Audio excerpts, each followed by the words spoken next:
जय हिंद दोस्तों, आपका अपने YouTube channel PSW arts point में स्वागत है।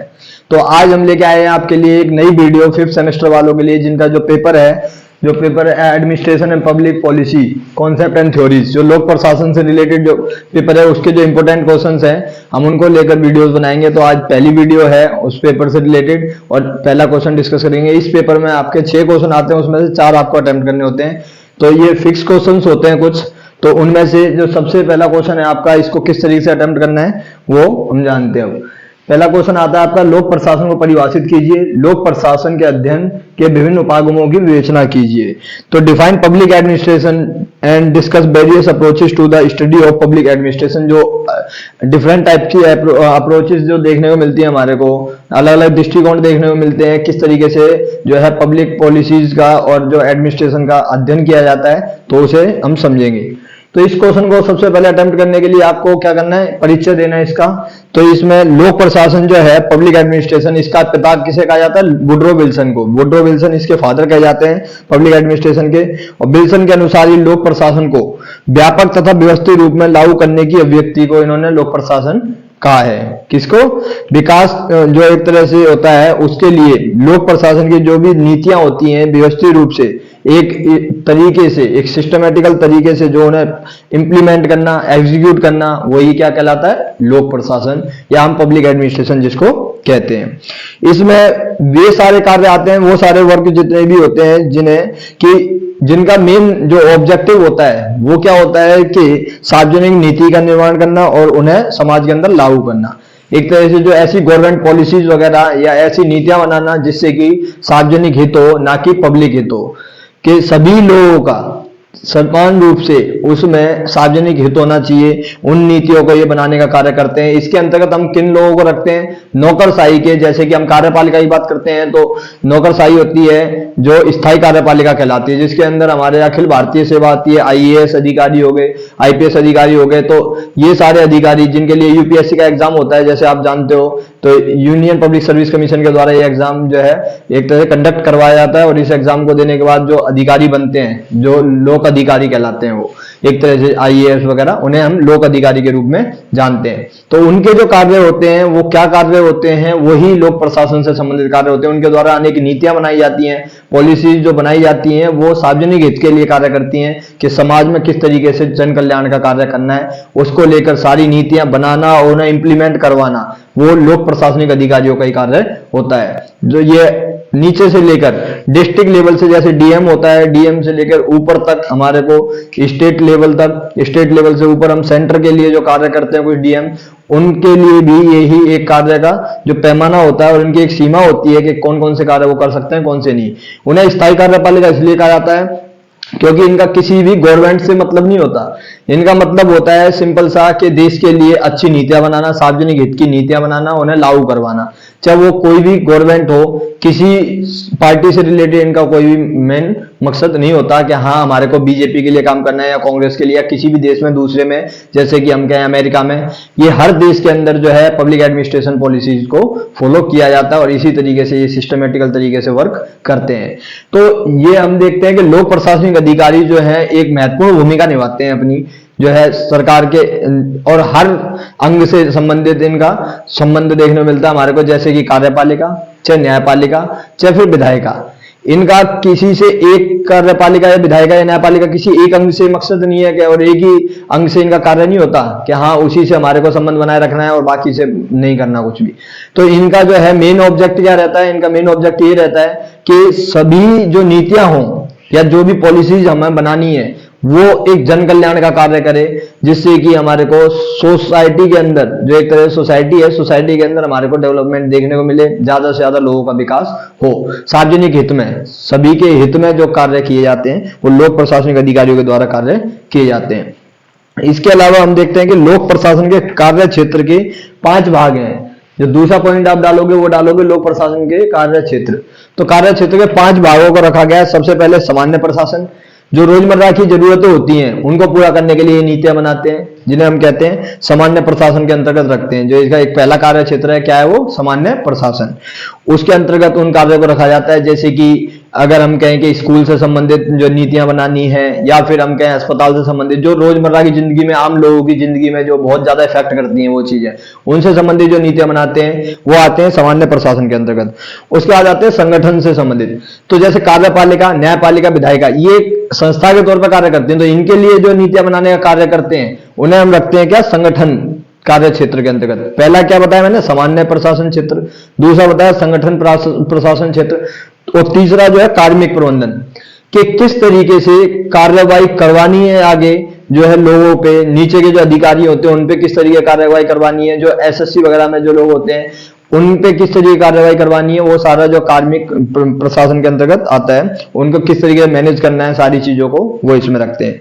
वित्तीय प्रशासन, जैसे बजट वगैरह का जो सारा प्रावधान किया जाता है, कितना बजट कहाँ पे रखना है, कौन सी चीजों पे हमारे को ज्यादा जोर देना है, कौन सी पे कम देना है। जैसे अगर हम कहें कि हॉस्पिटलिटी पे कितना ज्यादा फोकस करना है, और किस टाइम पे एजुकेशन पे ज्यादा फोकस करना है, डिफेंस पे कितना फोकस करना है, वो सारी जो नीतियां बनाई जाती हैं, वो सिर्फ ऐसा नहीं है कि आपको जैसे देख के लगता होगा, आप देखते होंगे कि राजनीति में ये जो हो रहा होता है कि नेताओं के द्वारा ये सब करा जाता है, नहीं, ऐसा बिल्कुल भी नहीं है।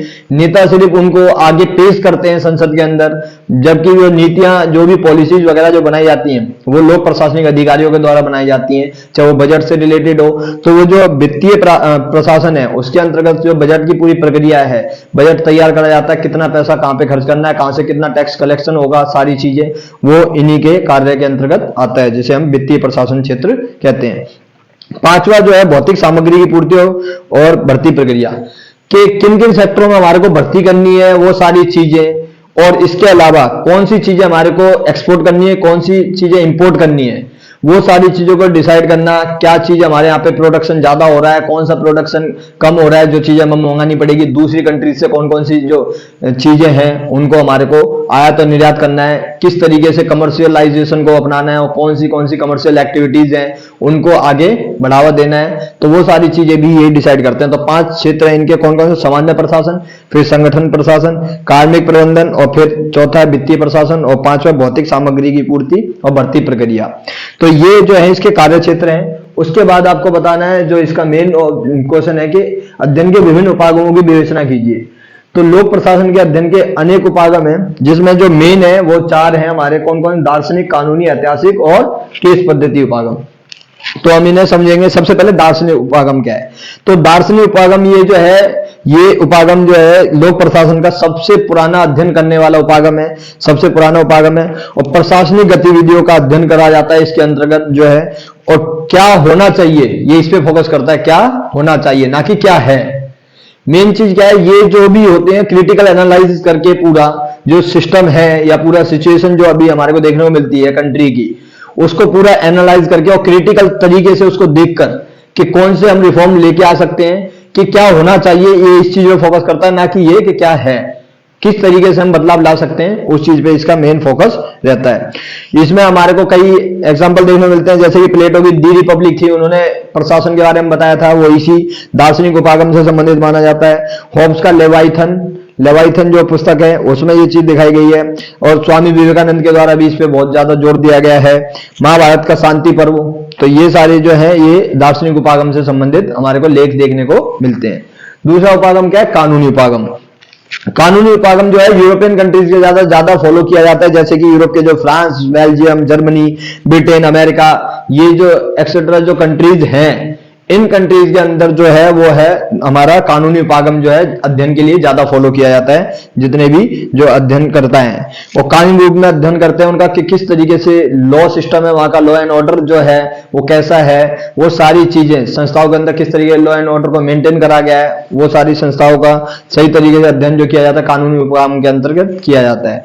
और लोक अधिकारियों की सीमाओं पर ये फोकस करता है, जैसे कि लोक अधिकारियों की कौन कौन सी लिमिटेशंस हैं, कहां तक वो वर्क कर सकते हैं, वो सारी। और इसका जो मेन ऑब्जेक्ट होता है न्यायिक दृष्टिकोण के तरीके से देखा जाता है कि किस तरीके से जस्टिस को क्रिएट किया जाए सोसाइटी के अंदर। उसके बाद में तीसरा जो उपागम है वो है हमारा ऐतिहासिक उपागम, हिस्टोरिकल जो अप्रोच देखने को मिलती है हमारे को। इसमें क्या है, भूतकाल में हुए जो ऐतिहासिक परिवर्तन और वर्तमान पर पड़ने वाले उसके प्रभाव, उनका अध्ययन किया जाता है, कि जो भूतकाल में जो भी पास्ट में एक्टिविटीज हुई हैं, या जो हमने पब्लिक एडमिनिस्ट्रेशन में पॉलिसीज को अपना रखा था, तो उनका क्या इफेक्ट रहा है अभी तक, उनकी स्टडी करके आगे हमें क्या करना है, उस चीज पे फोकस किया जाता है। इसमें लोक प्रशासन का अध्ययन करता है और उसमें हमारे को कई ऐसे देखने को मिलते हैं इसके अंदर, जैसे दी फेडरलिज्म जो फेडरलिस्ट है, दी रिपब्लिक एंड और कौटिल्य का अर्थशास्त्र जो सबसे प्रमुख ग्रंथ माना जाता है अर्थ इसी चीज को लेकर, प्रशासन को लेकर। जो आपको पता होना चाहिए कि मौर्य साम्राज्य में जो कौटिल्य थे वो चंद्रगुप्त मौर्य के एक दरबारी थे और बहुत बड़े अर्थशास्त्री के तौर पर उन्होंने, और साथ ही साथ जो अर्थशास्त्र पुस्तक लिखी थी उन्होंने वो प्रशासन से संबंधित लिखी थी, ना कि इकोनॉमी से रिलेटेड। तो प्रशासन में किस तरीके से एक राजा को अपने कर्तव्य का पालन करना चाहिए, साम दाम दंड भेद की नीति उन्हीं के द्वारा बताई गई थी, सप्तांग सिद्धांत उनके द्वारा दिया गया था इसी के अंतर्गत।